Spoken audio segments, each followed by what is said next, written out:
కాదమ్మా, మీకు digital signature problem ఉన్నా ఎనీథింగ్ ఉన్నా మీరు గౌతమ్తోనో మీరు కాంటాక్ట్ చేయాలి కదా. లేదు సార్, కాంటాక్ట్ లోనే ఉన్నాం సార్. ఎప్పటి కాంటాక్ట్? ఆల్మోస్ట్ 3-4 డేస్ నుంచి ఉన్నాం సార్. అసలు 3-4 డేస్ ఏంటి, మనం ఎప్పటి నుంచి ఇస్తున్నాము? నా సిగ్నేచర్స్ మీరు ఎన్ని రోజుల నుంచి తీసుకుంటున్నారు? ఆల్మోస్ట్ 15 డేస్ నుంచి 15 డేస్ నుంచి తీసుకొని ఒక్క ప్రొసీడింగ్ కూడా మీరు గ్రౌండ్కి పోకపోతే ఎలా?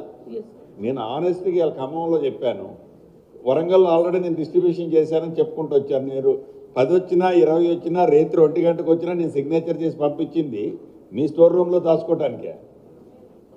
చేస్తాం సార్. బట్ ఐఎమ్ సారీ అండి, ఐఎమ్ సారీ.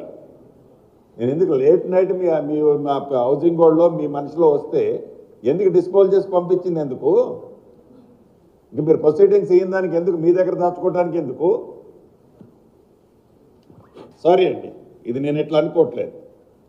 ఎందుకు దాని బదులు ఒక్కసారి 3500 ఎప్పుడు వచ్చే నెలలో పై వచ్చే నెలలో ఒక్కసారి మొత్తం సంతకం పెడితే చేసుకుంటే అయిపోయేది కదా. పీస్ మేలు ఎందుకు చేసుకోవటం?